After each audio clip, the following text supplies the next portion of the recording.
मैं Shoaib Mohammad, assistant professor, government law college Bundi. आज हम बात करेंगे the transfer of property act 1882 की धारा 12 के बारे में। Condition making interest determinable on insolvency और अटेम्प्टेड एलिनेशन, यानी कि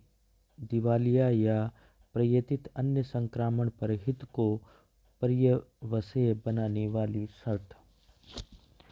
Where property is transferred subject to a condition or limitation making any interest therein reserved or given to or for the benefit of any person to seize on his becoming insolvent or endeavoring to transfer or dispose of the same, such condition or limitation is void. Nothing in this section applies to a condition in a lease for the benefit of the lessor or those claiming under him। यानी कि जहाँ की इस शर्त या मर्यादा के अध्ययन संपत्ति अंतरित की जाती है कि किसी व्यक्ति को या उसके फायदे के लिए आरक्षित या दिया हुआ उस संपत्ति में कोई भी हित उस व्यक्ति के दिवालिया होने या उसके अंतरण या वहन करने का प्रयास करने पर समाप्त हो जाएगा, वहाँ ऐसी शर्त या मर्यादा शून्य होगी। यानी जहाँ पर एक व्यक्ति दूसरे व्यक्ति को संपत्ति ट्रांसफ़र कर देता है और ये शर्त लगा देता है कि जो अंतरिती है अगर वो दिवालिया हो जाता है तो संपत्ति वापस अंतरक के पास चली जाएगी, यानी ट्रांसफरर के पास चली जाएगी, तो वहाँ पर जो अंतरण होता है वो मान्य होता है। तो तथा इस प्रकार की मर्यादा जो शर्त लगाई जाती है वो शून्य होती है। इस तरह की कोई भी बात पट्टे में किसी शर्त को लागू नहीं होगी जो पट्टाकर्ता या उसके व्युत्पन्न अधिकाराधीन दावा करने वालों के फायदे के लिए हो। यानी कि ये वाली जो शर्त है वो पट्टे पर लागू नहीं होगी। पट्टे के केस में जहाँ पर पट्टाकर्ता या उससे व्युत्पन्न अधिकाराधीन या पट्टाकर्ता के जो पट्टाकर्ता से जिसको अधिकार उत्पन्न होते हैं जो कि दावा कर सकते हैं, पट्टाकर्ता या उसके व्युत्पन्न अधिकाराधीन दावा करने वालों के अगर फायदे के लिए कोई शर्त लगाई है तो ये उसका अपवाद है। वहाँ पर धारा 12 का जो ऊपर वाला हमने जो देखा वो सिद्धांत लागू नहीं होगा। अब हम बात करते हैं विस्तार से दिवालिये होने अथवा संपत्ति के अंतरण करने के प्रयास करने पर हित को समाप्त करने वाली शर्त, या तो दिवालिया होने पर या संपत्ति को आगे ट्रांसफ़र करने पर जो उसका अंतरिती का हित समाप्त करने वाली अगर ऐसी शर्त है तो उस शर्त के बारे में क्या प्रावधान है। जैसा कि हमने ऊपर देखा कि धारा 12 के अनुसार ऐसी शर्त क्या होगी, शून्य होती है। उक्त धारा के प्रावधानानुसार यदि किसी संपत्ति का अंतरण इस शर्त के साथ किया जाता है कि भविष्य में यदि अंतरिती दिवालिया हो जाता है अथवा अंतरिती संपत्ति को अंतरण करने का प्रयास करता है, यानी कि एक व्यक्ति ने जो अपनी संपत्ति है वो दूसरे व्यक्ति को ट्रांसफ़र कर दी, लेकिन उस ट्रांसफ़र के साथ में यह शर्त लगा दी कि यदि जो अंतरिती है वो दिवालिया हो जाता है या उस संपत्ति को आगे ट्रांसफ़र करता है तो ये कहा गया उस शर्त के अनुसार कि अंतरिती के पक्ष में किया गया ऐसा अंतरण समाप्त हो जाएगा। यानी कि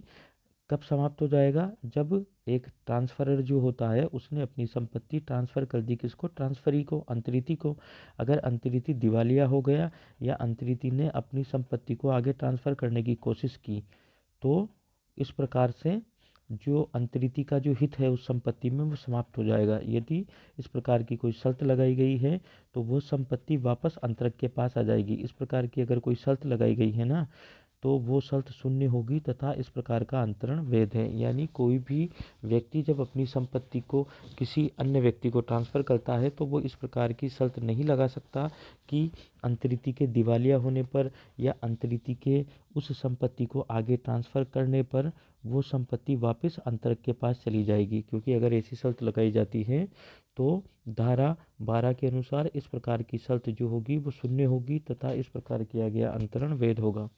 प्रस्तुत धारा के अंतर्गत जो अंतरण किया गया है वह यदि निम्न दो शर्तों में से एक या दोनों के अध्याधीन समाप्त हो जाता है तो इस प्रकार की शर्त जो होगी वो शून्य होगी और अंतरण मान्य होगा। किस प्रकार का जो कंडीशन लगाई गई है, अंतरिति के दिवालिया हो जाने पर यदि जिसको संपत्ति ट्रांसफर की जाती है वो दिवालिया हो जाता है, इंसॉल्वेंट हो जाता है, या अंतरिति द्वारा संपत्ति की अंतरण करने का, या जो अंतरिति है वो अपनी संपत्ति को आगे किसी अन्य को ट्रांसफर करने का प्रयास करता है, तब भी अगर इस प्रकार की शर्त लगाई गई है कि वो संपत्ति वापस अंतरक के पास चली जाएगी, ट्रांसफरर के पास चली जाएगी,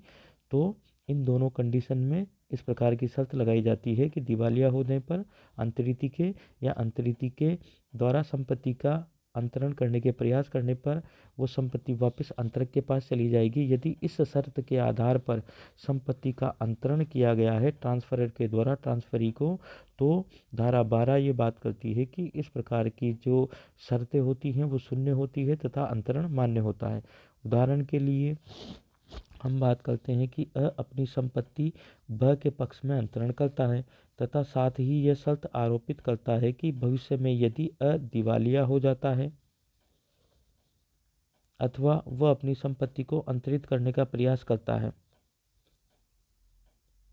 तो ब का उस संपत्ति में से हित समाप्त हो जाएगा और अ को संपत्ति वापस आ जाएगी। अ द्वारा लगाई गई शर्त 12 में शून्य मानी जाएगी तथा इस प्रकार का जो अंतरण है वो मान्य होगा।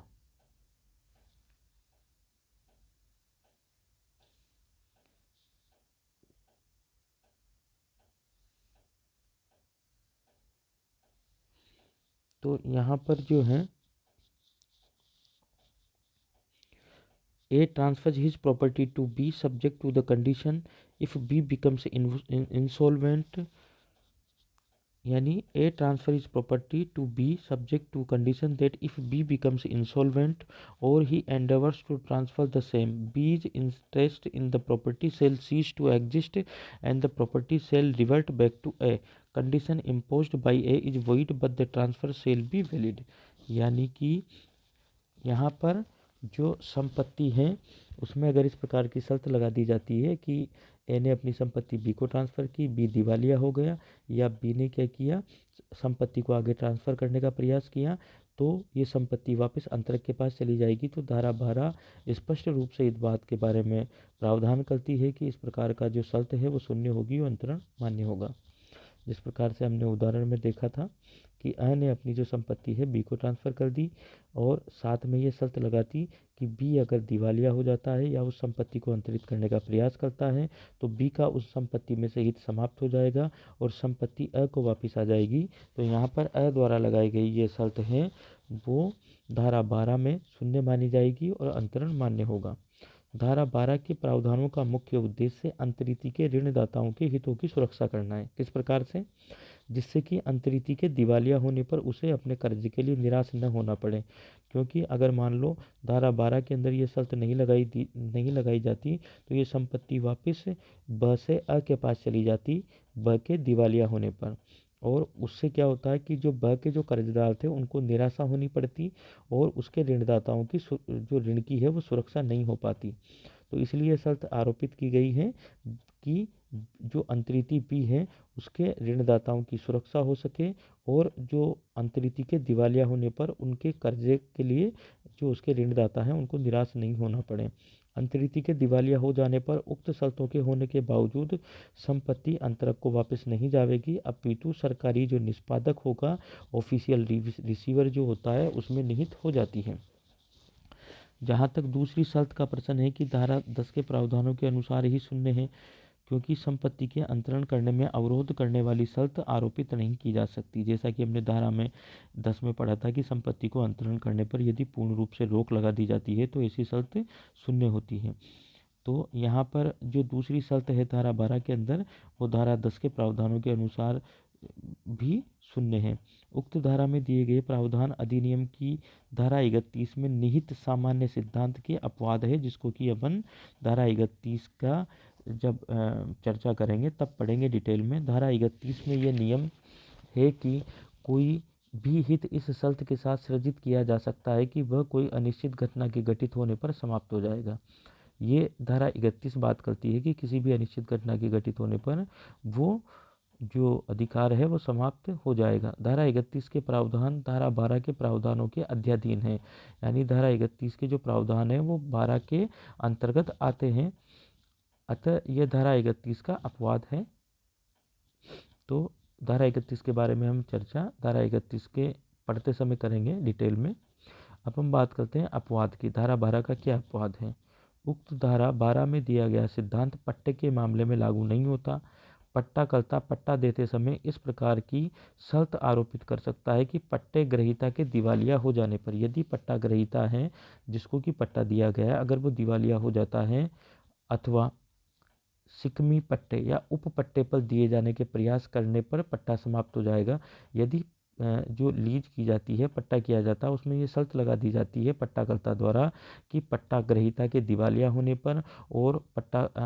जो संपत्ति है वो वापस पट्टाकर्ता के पास आ जाएगी, तो ऐसी शर्त मान्य होगी। और यदि दूसरी इस प्रकार की भी शर्त लगा दी जाती है कि पट्टाकर्ता उस जो संपत्ति उसको पट्टे पर दी गई है उस संपत्ति को उप पट्टे पर नहीं देगा या आगे किसी अन्य व्यक्ति को उप पट्टे पर नहीं देगा, अगर पट्टा देने उप पट्टे पर देने का प्रयास करेगा तो उसका पट्टा जो है वो समाप्त हो जाएगा और संपत्ति पुनः